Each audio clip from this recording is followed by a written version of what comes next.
Hello বন্ধুরা, আমার YouTube চ্যানেলে তোমাদের সবাইকে স্বাগতম। আশা করি তোমরা সবাই ভালো আছো। আমার আগের ভিডিওটি তৈরি করা হয়েছিল 50টি সাধারণ জ্ঞান প্রশ্ন নিয়ে।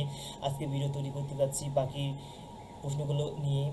আজকের ভিডিওতে বাকি প্রশ্নগুলো অ্যানালাইসিস করা হবে। আশা করা যায় এগুলো প্রশ্নগুলো খুবই ইফেক্টিভ, অর্থাৎ বিগত বছরের যেগুলো প্রশ্ন এসেছিল মেডিকেল এবং ডেন্টাল ভর্তি পরীক্ষায়, আমি সেগুলো নিয়ে আলোচনা করব এবং আরও কিছু তথ্য আমিও জানিয়ে দেব। তো বন্ধুরা, আর দেরি না করে আমরা সরাসরি প্রশ্ন অ্যানালাইসিসে চলে যাচ্ছি। আশা করি সবার ভিডিওটি অনেক ভালো লাগবে। আমরা প্রশ্ন নাম্বার এখানে চলে যাচ্ছি। যেহেতু আগে 50টি প্রশ্ন নিয়ে আলোচনা করা হয়েছে, তো আমরা 51 থেকে শুরু করি। 51 নম্বর প্রশ্নে কি বলা হয়েছে? 51 নম্বর প্রশ্ন বলা হয়েছে, বাংলাদেশ ও ভারতের মোট ছিটমহল সংখ্যা কত ছিল? সঠিক অ্যান্সার 162। এখানে আমরা কিছু তথ্য জেনে নিই। বাংলাদেশের অভ্যন্তরে ভারতের ছিটমহল ছিল 111টি এবং ভারতের অভ্যন্তরে বাংলাদেশের ছিটমহল ছিল 51টি। বাংলাদেশের সবচেয়ে বেশি ছিটমহল ছিল ভারতের কুচবিহার জেলায় এবং ভারতের সবচেয়ে বেশি ছিটমহল ছিল বাংলাদেশের লালমনিরহাট জেলায়। 1 আগস্ট 2015 এর প্রথম প্রহর থেকে ছিটমহল বিনিময় শুরু হয়। এর ফলে এখন আর কোনো ছিটমহল নেই। এখানে হচ্ছে আমাদের গুরুত্বপূর্ণ বিষয় যে 1 আগস্ট 2015 এর প্রথম প্রহর থেকে ছিটমহল বিনিময় শুরু হয়। এই তথ্যটা জেনে রাখা আমাদের জন্য খুবই গুরুত্বপূর্ণ। আমরা পরবর্তী প্রশ্নে চলে যাচ্ছি। পরবর্তী প্রশ্নে বলা হয়েছে যে কুয়াকাটা সমুদ্র সৈকত কোন জেলায় অবস্থিত? সঠিক অ্যান্সার পটুয়াখালী। আমরা এখানে কিছু তথ্য জেনে নিই। পটুয়াখালী জেলার কলাপাড়া উপজেলায় মহিপুর থানার লতাচাপলি ইউনিয়নে অবস্থিত কুয়াকাটা সাগরকন্যা নামে পরিচিত 18 বর্গ কিলোমিটার দৈর্ঘ্যের এটি বাংলাদেশের একমাত্র সমুদ্র সৈকত যেখান থেকে সূর্যোদয় ও সূর্যাস্ত উভয়ই দেখা যায়। এখানে গুরুত্বপূর্ণ বিষয় আমাদের মনে রাখতে হবে যে দৈর্ঘ্য ছিল কত? দৈর্ঘ্য ছিল হচ্ছে 18 বর্গ কিলোমিটার। আমরা পরবর্তী প্রশ্নে চলে যাচ্ছি। পরবর্তী প্রশ্নে বলা হয়েছে, স্বাধীন বাংলাদেশের সাংবিধানিক ঘোষণা কোন তারিখে হয়েছিল? সঠিক অ্যান্সার 26 মার্চ 1971। আমরা এখানে আমরা পরবর্তী প্রশ্নে চলে যাচ্ছি। পরবর্তী প্রশ্নে বলা হয়েছে, বাংলাদেশের সর্বোচ্চ বীরত্বসূচক খেতাব কোনটি? সঠিক অ্যান্সার বীরশ্রেষ্ঠ। এখানে কিছু তথ্য আমরা জেনে নিই। প্রথম বীরশ্রেষ্ঠ সদস্য সংখ্যা ছিল 7 জন, দ্বিতীয় বীর উত্তম সদস্য সংখ্যা ছিল 69 জন, তৃতীয় বীর বিক্রম সদস্য সংখ্যা ছিল 175 জন, চতুর্থ বীর প্রতীক 426 জন সদস্য ছিল। পরবর্তী প্রশ্নে চলে যাচ্ছি। নিচের কোনটি বাংলাদেশের ইউনেস্কো স্বীকৃত ওয়ার্ল্ড হেরিটেজ স্থান নয়? সঠিক অ্যান্সার চরণবিল। আমরা পরবর্তী প্রশ্নে চলে যাচ্ছি। পরবর্তী প্রশ্নে বলা হয়েছে, বাংলাদেশের জাতীয় পাখি কোনটি? সঠিক অ্যান্সার দোয়েল। Very simple. এখানে আমরা কিছু তথ্য জেনে নিই। জাতীয় পাখি দোয়েল, পশু রয়্যাল বেঙ্গল টাইগার, মাছ ইলিশ মাছ, ফুল শাপলা, ফল কাঁঠাল, বৃক্ষ আম। এখানে একটা গুরুত্বপূর্ণ তথ্য হচ্ছে বৃক্ষ হচ্ছে আম। এটা আমরা অনেকেই জানি না, তথ্যটি আমরা মনে রাখি, পরবর্তী মেডিকেল পরীক্ষাতে আসতেও পারে। আমরা পরবর্তী প্রশ্নে চলে যাচ্ছি। পরবর্তী প্রশ্নে বলা হয়েছে, কোন তারিখে জাতীয় শিশু দিবস পালিত হয়? সঠিক অ্যান্সার 17 মার্চ। আর পরবর্তী প্রশ্নে চলে যাচ্ছি। নিচের কোনটি এশিয়া কাপ 2018-তে বাংলাদেশ ক্রিকেট দলের ভাগ্য পরিবর্তনে সহায়ক ভূমিকা রাখে? এটা আমাদের মানসিক দক্ষতা থেকে অ্যান্সারটি করতে হবে এবং সঠিক অ্যান্সারটি হবে অধিনায়কের অসামান্য মানসিক দৃঢ়তা। আর পরবর্তী প্রশ্ন চলে যাচ্ছি। ধন ধান্য পুষ্পে ভরা আমাদের এই বসুন্ধরা চরণের রচয়িতা কি? সঠিক অ্যান্সার দ্বিজেন্দ্র লাল রায়। আমরা কিছু তথ্য এখানে জেনে নিব যে বাংলাদেশের জাতীয় সঙ্গীতের রচয়িতা রবীন্দ্রনাথ ঠাকুর ও রণসঙ্গীতের রচয়িতা কাজী নজরুল ইসলাম, কাজলা দিদি কবিতার রচয়িতা যতীন্দ্রমোহন বাগচি। আমরা পরবর্তী প্রশ্নে চলে যাচ্ছি। পরবর্তী প্রশ্নে বলা হয়েছে, বিশ্ব স্বাস্থ্য সংস্থা কর্তৃক 2016 সালে ওষুধ প্রতিরোধী কোন রোগের চিকিৎসা নির্দেশিকায় বাংলাদেশে উদ্ভাবিত পদ্ধতিকে স্বীকৃতি দেওয়া হয়েছে? সঠিক অ্যান্সার যক্ষ্মা। পরবর্তী প্রশ্নে চলে যাচ্ছি। মুজিবনগর সরকার কবে গঠিত হয়? 10 এপ্রিল 1971। এখানে মনে রাখার বিষয় যে মেহেরপুর জেলার মুজিবনগর সরকার 10 এপ্রিল 1971 স্বাধীন বাংলাদেশের প্রথম সরকার এবং 17 এপ্রিল 1971 সালে মুজিবনগর সরকার শপথ গ্রহণ করে। এখানে আমাদের একটি গুরুত্বপূর্ণ বিষয়টি হচ্ছে যে বাংলাদেশের প্রথম সরকার হচ্ছে মুজিবনগর সরকার। বাংলাদেশের প্রথম সরকার মুজিবনগর সরকার, এবং এটি গঠিত হয় কত সালে? 17 এপ্রিল না তো 10ই এপ্রিল গঠিত হয় এবং শপথ গ্রহণ করে 17ই এপ্রিল। এই তথ্যটা আমাদের জন্য খুবই গুরুত্বপূর্ণ। আমরা পরবর্তী প্রশ্ন চলে যাচ্ছি। পরবর্তী প্রশ্ন বলা হয়েছে বাংলাদেশের স্থানীয় সময় যখন সোমবার রাত 12টা তখন গ্রীষ্মার সময় কত? সঠিক অ্যান্সার সোমবার সন্ধ্যা 6টা। এখানে একটি গুরুত্বপূর্ণ বিষয় যে গ্রীষ্মার সময় যখন আমরা যোগ করব তখন 6 ঘন্টা বাদ দেব। কি করব? 6 ঘন্টা বাদ দেব। এখানে সোমবার রাত 12টা থেকে যদি 6 ঘন্টা আমরা বাদ দিই তাহলে কত আসে সোমবার সন্ধ্যা 6টা। আমরা পরবর্তী প্রশ্নে চলে যাচ্ছি। বাংলাদেশ জাতীয় পতাকার দৈর্ঘ্য প্রস্থের অনুপাত কত? সঠিক অ্যান্সার 10:6। এখানে কিছু আমরা তথ্য দিয়ে নিয়েছি। বাংলাদেশের জাতীয় পতাকার বর্তমান রূপের ডিজাইনার পটুয়া কামরুল হাসান, এবং এটি 1972 সালের 17 জানুয়ারি সরকারিভাবে গৃহীত হয়। এটি কত সালে গৃহীত হয়? 1972 সালের 17 জানুয়ারি সরকারিভাবে গৃহীত হয়। এই বিষয়টি আমাদের মনে রাখা খুবই গুরুত্বপূর্ণ। আমরা পরবর্তী প্রশ্নে চলে যাচ্ছি। আলোকিত মানুষ তৈরি কোন সংগঠনের উদ্দেশ্য? সঠিক অ্যান্সার বিশ্ব সাহিত্য কেন্দ্র। সঠিক অ্যান্সার বিশ্ব সাহিত্য কেন্দ্র। আমরা পরবর্তী প্রশ্নে চলে যাচ্ছি। এছাড়াও একটি তথ্য আমাদের মনে রাখা খুব গুরুত্বপূর্ণ। তথ্যটি হচ্ছে বিখ্যাত সাহিত্যিক আবদুল্লাহ আবু সাইদ 1978 সালে বিশ্ব সাহিত্য কেন্দ্র প্রতিষ্ঠা করেন। বিশ্ব সাহিত্য কেন্দ্র প্রতিষ্ঠা করে আবদুল্লাহ আবু সাইদ, এবং কত সালে? 1978 সালে। এই বিষয়টি আমাদের মনে রাখা খুব গুরুত্বপূর্ণ, কারণ পরবর্তীতে এইগুলো থেকেই আবার প্রশ্ন চলে আসে। আমরা পরবর্তী প্রশ্নে চলে যাচ্ছি। পরবর্তী প্রশ্ন বলা হয়েছে বর্তমানে বাংলাদেশের মাথাপিছু আয় কত? সঠিক অ্যান্সার এখান থেকে অনেক কারণ হচ্ছে প্রতি বছরই মাথাপিছু আয় কিছুটা কমে আবার কিছুটা বাড়ে। তো এটা আমাদের মনে থেকে এখন সামঞ্জস্যতা রেখে অ্যান্সার করতে হবে। আমরা পরবর্তী প্রশ্নে চলে যাচ্ছি। পরবর্তী প্রশ্নে বলা হয়েছে চেয়ে দেখো মোর আসে বড় জোর মরিবার মতো ঠাই। এই চরণটি রবীন্দ্রনাথ ঠাকুরের কোন কাব্যগ্রন্থের অংশ? সঠিক অ্যান্সার সঞ্চয়িতা কবির অংশ, এবং কবিতাটাই ছিল হচ্ছে 2 বিঘা। কবিতার নাম ছিল 2 বিঘা। আমরা পরবর্তী প্রশ্নে চলে যাচ্ছি। পরবর্তী প্রশ্নে বলা হয়েছে জাতীয় ঔষধ নীতির প্রধান উদ্দেশ্য হলো? সঠিক অ্যান্সার অপ্রয়োজনীয় ক্ষতিকর ওষুধ প্রস্তুত বন্ধ করা। এখানে একটি বিষয় আমাদের মনে রাখতে হবে, কিছু মেডিকেল সাধারণ জ্ঞানে প্রশ্ন আসে যেগুলো আমাদেরকে মনে ভেবে দিতে হবে, এবং সেগুলো ভেরি সিম্পল, আমরা সহজেই সেটা অ্যান্সার করতে পারবো। আমরা পরবর্তী প্রশ্নে চলে যাচ্ছি। বাংলাদেশ ঢাকা টেস্ট 2017 অস্ট্রেলিয়াকে কত ব্যবধানে পরাজিত করে? 20 রানে। সঠিক অ্যান্সার 20 রানে। এখানে আমাদের সবচেয়ে গুরুত্বপূর্ণ বিষয় হচ্ছে খেলাধুলা সম্পর্কে আমাদের বিশেষ জ্ঞান রাখতে হবে। কোন দল কখন হারছে এগুলো বিষয় নিয়ে মনে রাখতে হবে, তবে আমরা অনেক অ্যান্সার করতে পারবো। আমরা পরবর্তী প্রশ্ন চলে যাচ্ছি। অধিবর্ষ লিপ ইয়ার ব্যতীত বাংলা বর্ষপঞ্জিতে 31 দিনের মাস কয়টি? সঠিক অ্যান্সার 6টি। এখানে কিছু তথ্য আমরা মনে রাখি। বাংলাদেশ বর্ষপঞ্জিকায় প্রথম 6 মাস 31 দিনে এবং ফাল্গুন মাস 29 দিনে হয়। অধিবর্ষের ক্ষেত্রে ফাল্গুন মাস 30 দিনে হয়।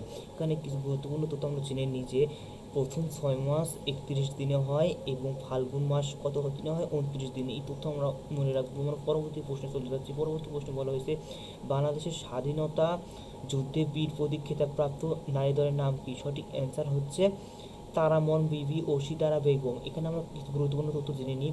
বাংলাদেশের স্বাধীনতা যুদ্ধের অবদান স্বরূপ মোট 667 জনকে খেতাব প্রদান করা হয়। এদের মধ্যে বীরশ্রেষ্ঠ 7 জন, বীর উত্তম 69 জন, বীর বিক্রম 175 জন ও বীর প্রতীক 426 জন। এগুলো তথ্যগুলো আমরা খুবই গুরুত্বের সাথে মনে রাখবো। আমরা পরবর্তী প্রশ্ন চলে যাচ্ছি। পরবর্তী প্রশ্নে বলা হয়েছে হে বঙ্গ ভাণ্ডারে তব বিবিধ রতন পরধন লোভে মত্ত করিনু ভ্রমণ পরদেশে ভিক্ষাবৃত্তি কক্ষণে আচরি। এই কবিতাংশ রচয়িতা কে? সঠিক অ্যান্সার মাইকেল মধুসূদন দত্ত। আমরা পরবর্তী প্রশ্নে চলে যাচ্ছি। পরবর্তী প্রশ্নে বলা হয়েছে বাংলাদেশের জাতীয় সংসদের অধিবেশনকে আহ্বান করেন, সঠিক অ্যান্সার হচ্ছে মহামান্য রাষ্ট্রপতি। এখানে কিছু আমরা গুরুত্বপূর্ণ তথ্য জেনে নিই। জাতীয় সংসদ গণপ্রজাতন্ত্রী বাংলাদেশের সর্বোচ্চ আইনসভা, একক বিশিষ্ট এই আইনসভার সদস্য সংখ্যা 350, যার 50টি আসন মহিলাদের জন্য সংরক্ষিত। এখানে আমরা গুরুত্বপূর্ণ তথ্য জেনে নেব যে আসন সংখ্যা হচ্ছে 350টি। আর পরবর্তী প্রশ্নে চলে যাচ্ছি। পরবর্তী প্রশ্ন বলা হয়েছে কি, সালাম সালাম হাজার সালাম সকল শহীদের স্মরণে গানের কণ্ঠশিল্পীকে, সঠিক অ্যান্সার হচ্ছে আব্দুল জব্বার। আমরা এখানে কিছু তথ্য জেনে নেব। গানটির রচয়িতা ফজলে এ খোদা এবং সুরকার ও কণ্ঠশিল্পী আব্দুল জব্বার। এটি বিবিসি জরিপের সর্বকালের সর্বশ্রেষ্ঠ সেরা 20টি বাংলা গানের তালিকায় 12তম স্থান দখল করে। এখানে আমরা গুরুত্বপূর্ণ তথ্য জেনে নিই যে গানটির রচয়িতা কে ছিল, ফজলে এ খোদা, এবং 20টি বাংলা গানের তালিকায় 12তম স্থান নেয় এই গানটি। এই তথ্যটা আমরা মনে রাখবো। আমরা পরবর্তী প্রশ্নে চলে যাচ্ছি। শিক্ষার মূল উদ্দেশ্য কি, সঠিক অ্যান্সার মূল্যবোধ জাগানো ও ব্যক্তির গুণাবলীর যথার্থ বিকাশ। এগুলো আমাদের ভেবে ভেবে মনের মধ্য থেকে অ্যান্সার করতে হবে। এগুলো মানে শেখার কোনো শেখার কোনো অপশন নেই, এগুলো নিজের মধ্যে থেকে অ্যান্সার করতে হবে মেডিকেলে যদি প্রশ্ন আসে। আমরা পরবর্তী প্রশ্ন চলে যাচ্ছি। নেম স্ট্যান্ডস ফর, সঠিক answer national academy for educational management. আমরা পরবর্তী প্রশ্ন চলে যাচ্ছি। বাংলাদেশ থেকে সবচেয়ে বেশি ঔষধ রপ্তানি হয় কোন দেশ, সঠিক অ্যান্সার হচ্ছে ব্রাজিল। আমরা পরবর্তী প্রশ্ন চলে যাচ্ছি। বাংলাদেশের জাতীয় উদ্যানসমূহের মধ্যে আয়তনের সবচেয়ে বড় কোনটি, সঠিক answer Nijhum Dwip national park. এখানে আমরা কিছু তথ্য জেনে নিব। বাংলাদেশের জাতীয় উদ্যান সমূহের মধ্যে আয়তনে সবচেয়ে ছোট হচ্ছে দিনাজপুরের রামসাগর ন্যাশনাল পার্ক, এবং সর্বপ্রথমটি হলো কক্সবাজারের হিমছড়ি ন্যাশনাল পার্ক। এই তথ্যটি আমরা জেনে রাখি, পরবর্তীতে আমাদের মেডিকেল প্রশ্নে আসলেও আসতে পারে। আমরা পরবর্তী প্রশ্ন চলে যাচ্ছি। পরবর্তী প্রশ্নে বলা হয়েছে গ্রীষ্মাস সময় অপেক্ষা বাংলাদেশের সময় এর পার্থক্য কত, সঠিক অ্যান্সার 6 ঘন্টা আগে। যে আমি আগের প্রশ্নে বলেছিলাম 6 ঘন্টা আগে, তো এটা তো আমি আগে ব্যাখ্যা করছি। তো পরবর্তী প্রশ্ন আমরা চলে যাচ্ছি। গণপ্রজাতন্ত্রী বাংলাদেশ সরকারের মনোগ্রাম কতটি তারকা চিহ্ন রয়েছে, সঠিক অ্যান্সার 4টি। এখানে আমরা কিছু গুরুত্বপূর্ণ তথ্য জেনে নিই। বাংলাদেশের রাষ্ট্রীয় মনোগ্রামে লাল রঙের বৃত্তের মাঝে হলুদ রঙের বাংলাদেশের মানচিত্র রয়েছে। বৃত্তের উপর দিয়ে লেখা গণপ্রজাতন্ত্রী বাংলাদেশ, নিচে লেখা সরকার, এবং বৃত্তের দুপাশে দুটি করে মোট 4টি তারকা আছে। বাংলাদেশ রাষ্ট্রীয় মনোগ্রামের ডিজাইনার এন সাহা। এখানে আমরা এই যে এন সাহা কথাটি মনে রাখি যে ডিজাইনার, এটি হচ্ছে মনোগ্রামের ডিজাইনার। আমরা পরবর্তী প্রশ্নে চলে যাচ্ছি।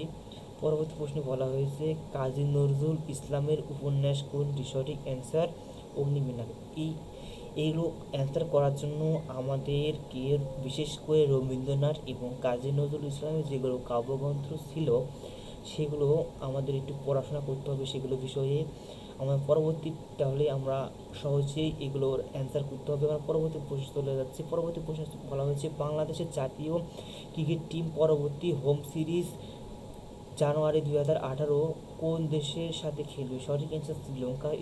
এটা সাম্প্রতিক থেকে এসেছে। সাম্প্রতিক বিষয়গুলো আমরা মেডিকেল ভর্তি পরীক্ষার আগে জেনে যাব, তাহলে এগুলোর অ্যান্সার করতে হবে। আমরা পরবর্তী প্রশ্ন চলে যাচ্ছি। সম্প্রতি ইউনেস্কো বঙ্গবন্ধু শেখ মুজিবুর রহমান 1971 সালের 7ই মার্চের ভাষণটি কী নামে নিবদ্ধ করেছে, সঠিক অ্যান্সার ওয়ার্ল্ড ডকুমেন্টারি হেরিটেজ। পরবর্তী প্রশ্ন চলে যাচ্ছি। বাংলাদেশের প্রথম অস্থায়ী প্রেসিডেন্ট কে ছিলেন, সঠিক অ্যান্সার সৈয়দ নজরুল ইসলাম। এখানে কিছু গুরুত্বপূর্ণ আমরা তথ্য জেনে নেব। বাংলাদেশের সরকার প্রথমে যা কিছু ছিল, বাংলাদেশ আমাদের এখানে মনে রাখতে হবে প্রথম সরকার ছিল মুজিবনগর সরকার, এবং মুজিবনগর সরকারের সদস্যগণ হচ্ছে এগুলো হচ্ছে প্রেসিডেন্ট ছিলেন বঙ্গবন্ধু শেখ মুজিবুর রহমান, প্রধানমন্ত্রী ছিলেন তাজউদ্দিন আহমদ, অর্থমন্ত্রী ছিলেন ক্যাপ্টেন মনসুর আলী, স্বরাষ্ট্রমন্ত্রী ছিলেন এম কামরুজ্জামান, পররাষ্ট্রমন্ত্রী ছিলেন খন্দকার মোশতাক আহমেদ। এখানে আমরা পরবর্তী প্রশ্নে চলে যাচ্ছি। পরবর্তী প্রশ্নে বলা হয়েছে সিজিপিএ এর পূর্ণ অভিব্যক্তি হচ্ছে, সঠিক অ্যান্সার ক্যামুলেটিভ গ্রেড পয়েন্ট এভারেজ। পরবর্তী প্রশ্ন চলেছে বাংলাদেশের ইলিশ রক্ষায় কোনটি সর্বাধিক কার্যকরী, সঠিক অ্যান্সার সংশ্লিষ্ট পক্ষের বোধোদয়। এগুলো কিছু প্রশ্ন আছে আমি আগে বলছি, যেটা মনের মধ্যে থেকে ভেবে চিন্তে অ্যান্সার করতে হবে। আমরা পরবর্তী প্রশ্নে চলে যাচ্ছি, প্রথম বাংলাদেশ হিসেবে ইউএনডিপি এর শুভেচ্ছা দূত নির্বাচিত হন কে? সঠিক অ্যান্সার মাশরাফি বিন মুর্তজা। এখানে আমরা কিছু তথ্য মনে রাখবো। তামিম ইকবাল প্রথম বাংলাদেশি হিসেবে ক্রিকেটের 3 ফরম্যাটে সেঞ্চুরি করেন। তামিম ইকবাল প্রথম বাংলাদেশ হিসেবে ক্রিকেটের 3 ফরম্যাটে সেঞ্চুরি করেন এবং মুশফিকুর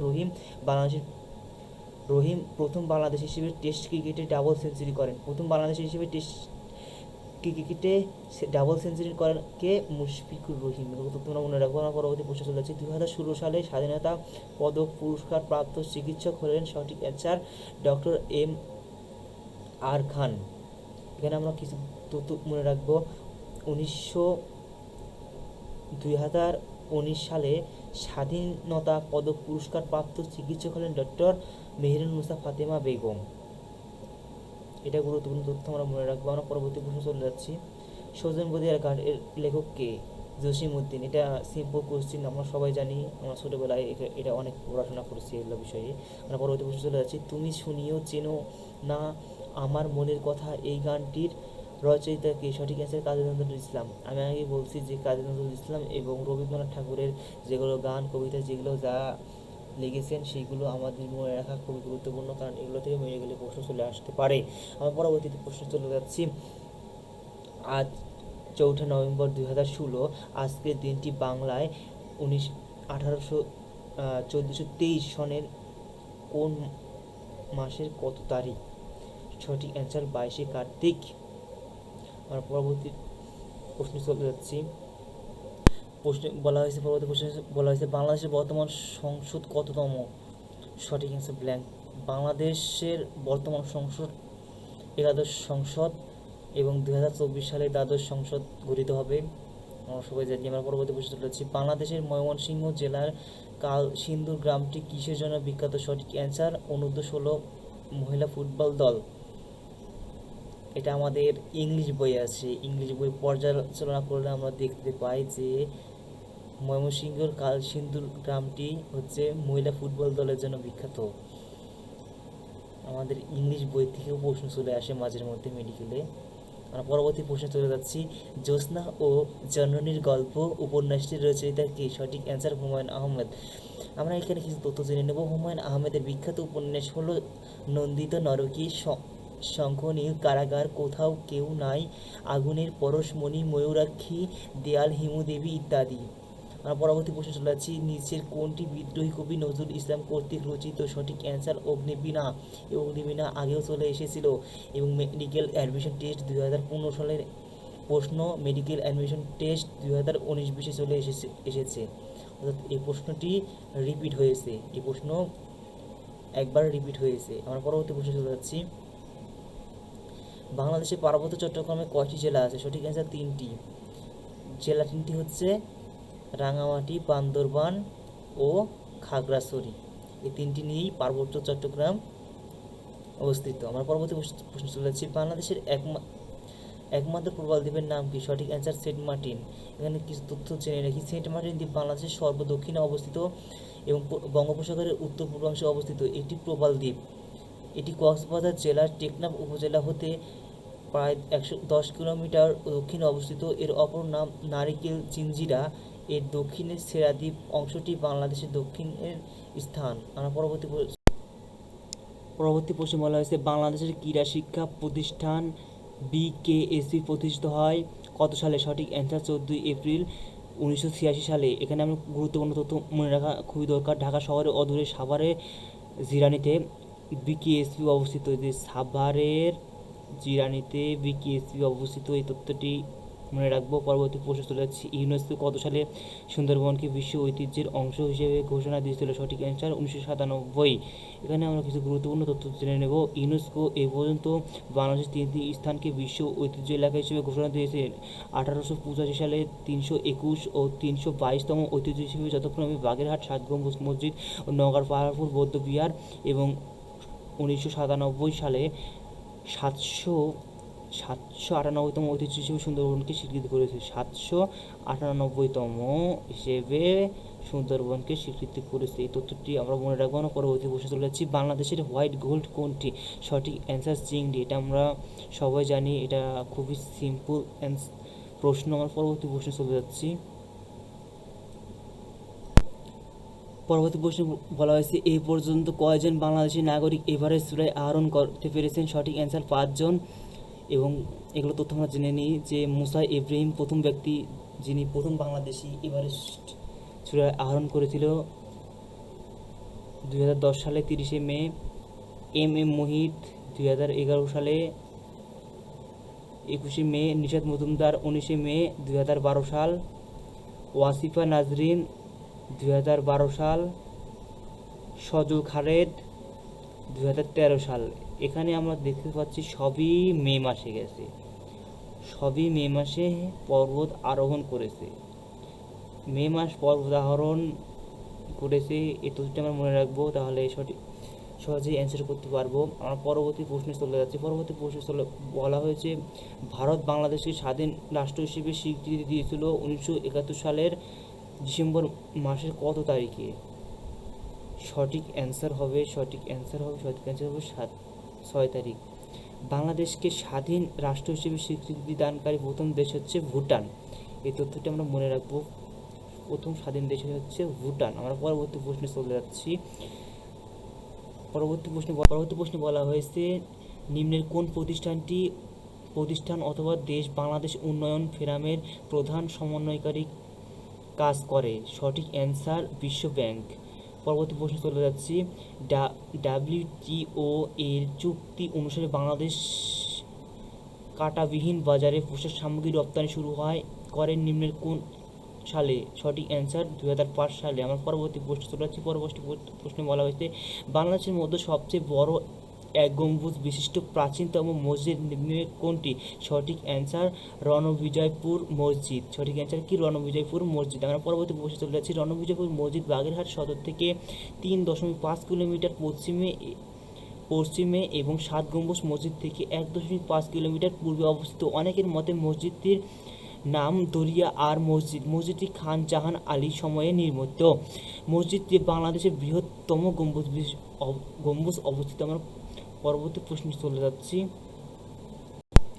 পরবর্তী প্রশ্নে বলা হয়েছে, কবিগুরু রবীন্দ্রনাথ ঠাকুরের কালের যাত্রা নাটকটি নিম্নের কাকে উৎসর্গ করে? সঠিক অ্যান্সার হচ্ছে শরৎচন্দ্র চট্টোপাধ্যায়। আমি আগে বলেছি যে রবীন্দ্রনাথ ঠাকুর ও কাজী নজরুল ইসলামের বিষয়ে, এই দুইজনের বিষয়ে অনেক গুরুত্বপূর্ণ তথ্য, অর্থাৎ এদের জীবনে কী কী করছে এগুলো আমাদের মনে রাখতে হবে। এগুলো থেকে মেডিকেল প্রশ্ন আসছে। আমরা পরবর্তী প্রশ্নে চলে যাচ্ছি। বাংলাদেশের নিম্নের কোন স্থানটি সাবমেরিন কেবলের ল্যান্ডিং স্টেশন? সঠিক অ্যান্সার ঝিলংজা।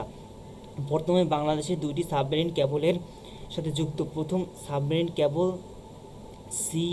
সিমি WE-4 এর ল্যান্ডিং স্টেশন কক্সবাজারের ঝিলংজাতে এবং দ্বিতীয়টি সাবমেরিন কেবল সিমি WE-5 এর ল্যান্ডিং স্টেশন পটুয়াখালী জেলার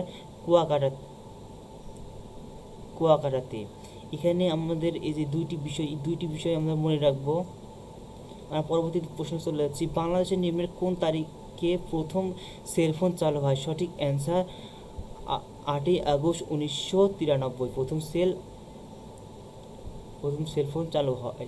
আমরা পরবর্তী প্রশ্নে চলে যাচ্ছি। পরবর্তী প্রশ্নে বলা হয়েছে, রাষ্ট্র বনাম শেখ মুজিবুর রহমান ও অন্যান্য এই মামলা থেকে 1969 সালে নিম্নের কোন তারিখে পাকিস্তানি সরকার বঙ্গবন্ধুকে মুক্তি দেন? সঠিক অ্যান্সার 22শে ফেব্রুয়ারি। আমরা এখানে কিছু গুরুত্বপূর্ণ তথ্য মনে রাখি। আগরতলা ষড়যন্ত্র মামলা পুনঃ নাম হলো রাষ্ট্র বনাম শেখ মুজিবুর রহমান ও অন্যান্য, যেটি 1968 সালের 3রা জানুয়ারি দায়ের করা হয়। এই মামলায় আসামি ছিল 35 জন। বঙ্গবন্ধু শেখ মুজিবুর রহমান 18 জানুয়ারি 1968-তে আটক করা হয়।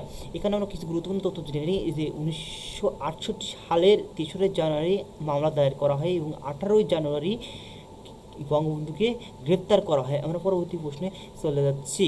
পরবর্তী প্রশ্নে বলা হয়েছে, বাংলাদেশের সর্বদক্ষিণের দ্বীপ কোনটি? সঠিক অ্যান্সার সেরা দ্বীপ।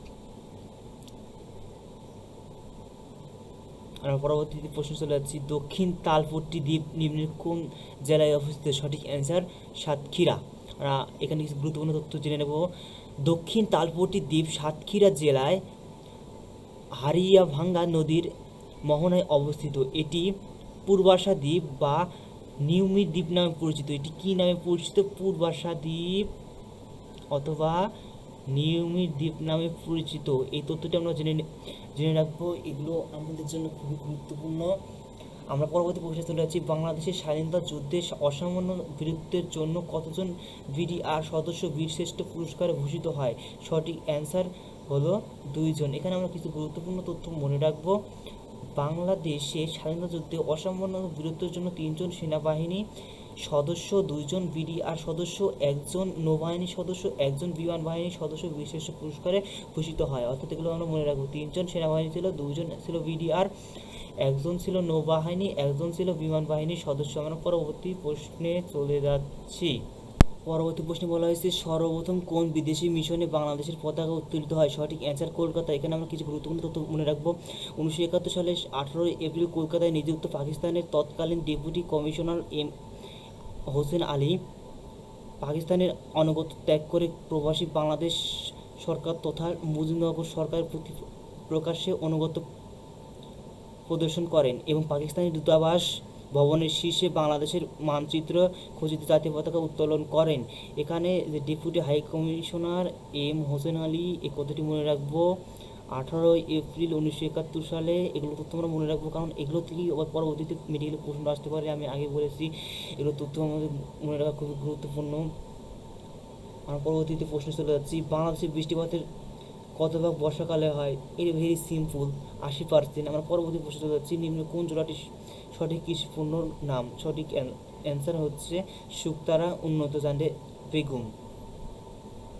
এগুলো ফসল শাকসবজি সম্পর্কেও আমাদের সামগ্রিক ধারণা থাকতে হবে, তবেই আমরা মেডিকেলের প্রশ্নগুলো সহজেই অ্যান্সার করে আসতে পারবো। আমরা পরবর্তী প্রশ্নে চলে যাচ্ছি। বাংলাদেশে শতকরা কত ভাগ লোক বিদ্যুৎ সুবিধা পায়? এখানে ব্ল্যাঙ্ক অ্যান্সার, কারণ বর্তমানে বাংলাদেশ শতকরা 99% লোকই, ধরতে গেলে 100% লোকই ঘরে বিদ্যুৎ রয়েছে। আমরা পরবর্তী প্রশ্নে চলে যাচ্ছি, দেরি না। পরবর্তী প্রশ্নে বলা হয়েছে নিম্নের কোনটি রবীন্দ্রনাথ ঠাকুরের প্রথম কবিতা গ্রন্থ? সঠিক অ্যান্সার বনফুল। এখানে কিছু তথ্য মনে রাখি। মুক্তি ও হিন্দু মেলার উপহার রবীন্দ্রনাথ ঠাকুরের কবিতা এবং রাখালি জসিমউদ্দিনের একটি কাব্যগ্রন্থ, এগুলো অপশনের ছিল, অপশনের আলোকে এখানে ব্যাখ্যা করা হয়েছে। আমরা পরবর্তী প্রশ্নে চলে যাচ্ছি। শহীদ বীরশ্রেষ্ঠ সিপাহী মোস্তফা কামাল মৃত্যুবরণ করেন কত সালে? সঠিক অ্যান্সার 18 এপ্রিল 1971। এখানে মোস্তফা কামাল সম্পর্কে আমরা কিছু তথ্য জেনে নেব। মোহাম্মদ মোস্তফা কামাল 1947 সালের 17 ডিসেম্বর ভোলা জেলার দৌলতখান থানার পশ্চিম হাজিপুর গ্রামে জন্মগ্রহণ করেন। তিনি 2 নং সেক্টরের অধীনে যুদ্ধ করেন। তিনি এই যে 2 নং সেক্টরের অধীনে যুদ্ধ করেছেন, এই তথ্যটা আমরা মনে রাখবো, কারণ পরবর্তীতে এটি আবার দিয়ে দিতে পারে। মেডিকেলে তার প্রশ্ন করে, তারা মানে সাধারণ জ্ঞান বলতে প্রায় প্রতি সেক্টর থেকে দিতে পারে। আমরা পরবর্তী প্রশ্ন চলে যাচ্ছি। পরবর্তী প্রশ্ন বলা হয়েছে নিম্নের কোন উক্তিটি কবি সাহিত্যিকের সঠিক ছদ্মনাম? প্রথম সঠিক অ্যান্সার হচ্ছে শেখ আজিজুর রহমান শওকত ওসমান। এখানে কিছু তথ্য আমরা জেনে নেব। প্রমোদ চৌধুরী বীরবল, মীর মোশাররফ হোসেনের গাজী মিয়া এবং মোহিত লাল মজুমদারের সত্য সুন্দর দাস ছদ্মনাম লিখতেন। অর্থাৎ এই ছদ্মনামগুলো আমরা মনে রাখবো, পরবর্তীতে আমাদের কাজে আসলেও আসতে পারে। আমরা পরবর্তী প্রশ্নে চলে যাচ্ছি। পরবর্তী প্রশ্নে বলা হয়েছে বাংলাদেশের কোন জেলায় চর কুকরি মুকরি অবস্থিত? সঠিক অ্যান্সার ভোলা। চর কুকরি মুকরি বাংলাদেশের প্রথম এবং সবচেয়ে ছোট বন্যজীব অভয়ারণ্য। তাহলে চর কুকরি মুকরি বাংলাদেশের প্রথম এবং সবচেয়ে ছোট বন্যজীব অভয়ারণ্য। এই তথ্যটি আমরা মনে রাখবো, কারণ পরবর্তীতে এটি আমাদের উপকারে দেবে। এর মধ্য দিয়ে আজকের প্রশ্ন অ্যানালাইসিসের পর্ব আমরা শেষ করছি। এ পর্যন্ত অনেক প্রশ্ন অ্যানালাইসিস করলাম।